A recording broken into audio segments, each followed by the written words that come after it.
puro buhangin. Hindi mo alam kung tinambakan ba to or talagang ganito yung ano dito. Talagang ganito yung lugar dito. Ngayon lang kasi ako nakakit dito eh. Pero gusto ko akitin yung banda ron. Ayun, alam ko na yan. Ayun yung sinasabi kong bundok na gusto kong akitin. Isa sa gusto kong akitin. Tapos ito medyo malalim, delikado. Kaya kailangan alalay sa gulong. Alalay sa brake pala. Ayun guys.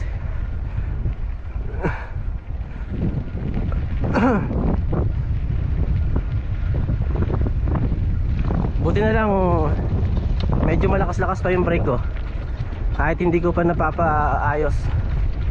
Medyo dumudulas kasi pagka mabilis na yung takbo. Pero ayos naman. Palagay ko magtutulak ako pa sa banda rito eh. Malalim eh. Ayan oh. Uy, may gumalaw dun ah. Nako, tulak.